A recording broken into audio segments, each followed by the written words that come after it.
Karon natong topic is adding and subtracting dissimilar fraction.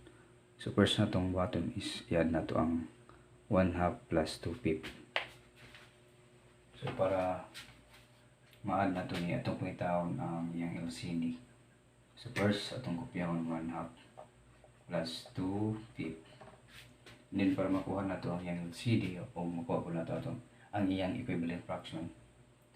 So atong gamitan og skip counting, kopyaw nato ang numerator na 2 o 5 gamit ang skip counting 2, 4, 6, 8, 10 and 5, 10. So nanay common 10. So meaning ang atong LCD is 10. So next atong button is atong ibutang daan ng 10 nga LCD para makuha itong equivalent fraction. So 10 divide na to sa 2 is 5. So 5 i-times na to sa numerator nga 1. So 5. Next 10 divide 5 is 2.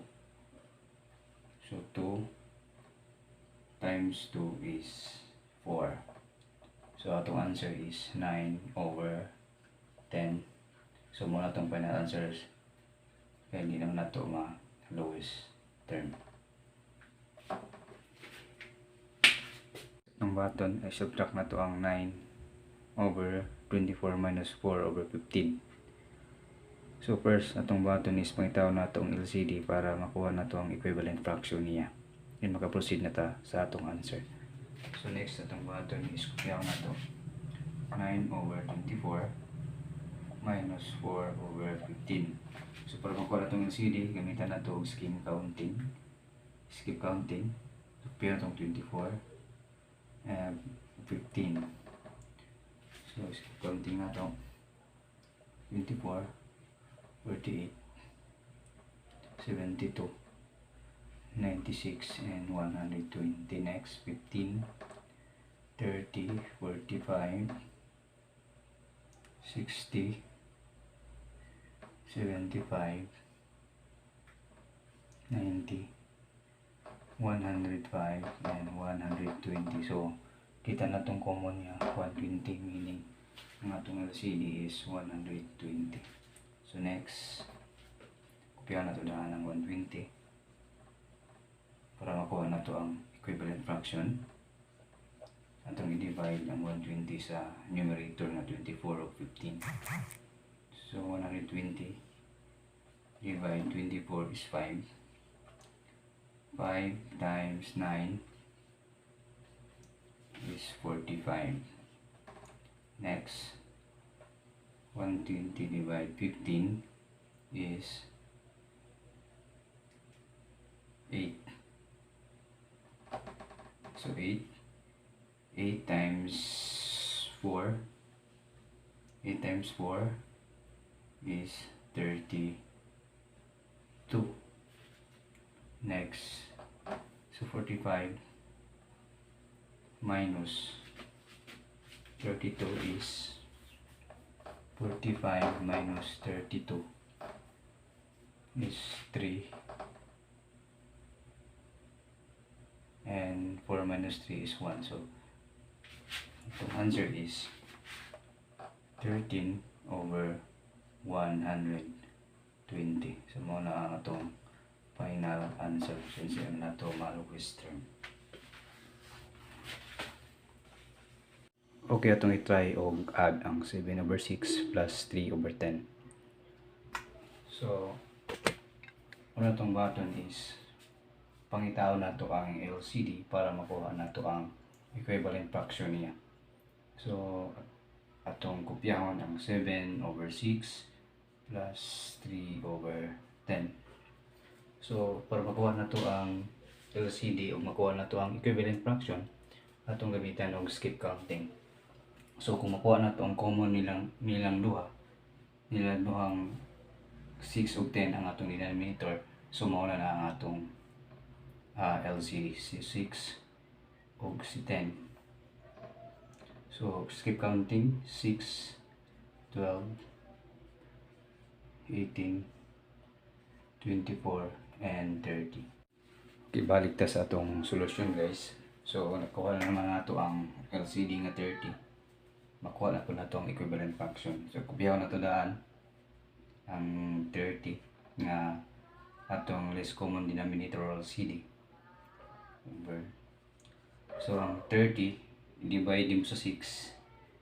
30 divide 6 is 5.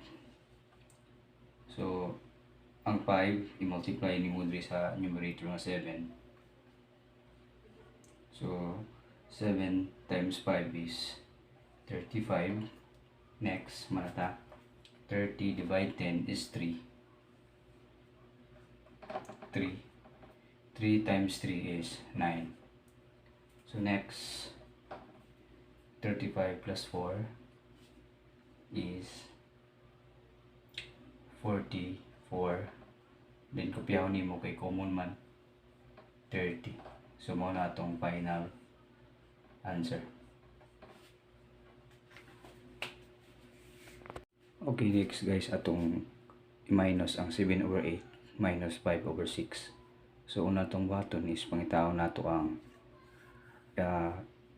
LCD, least common denominator, para makuha po nato ang iyang equivalent fraction. So, itong unang button is kopyaw nato 7 over 8 minus 5 over 6.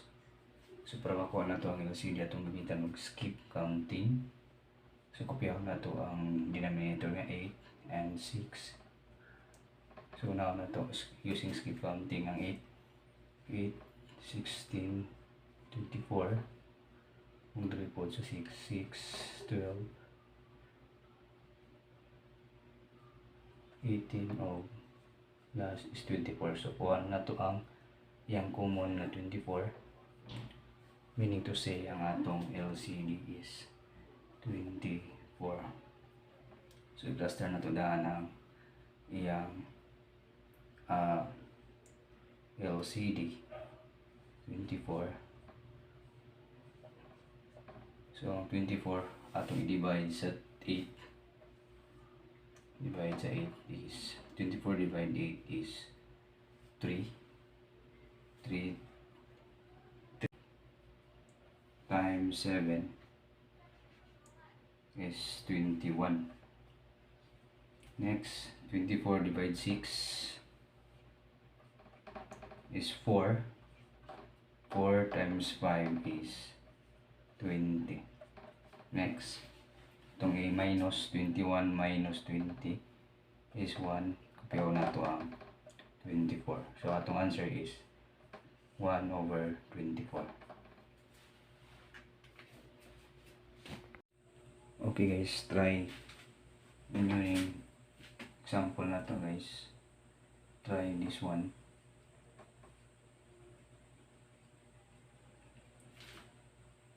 5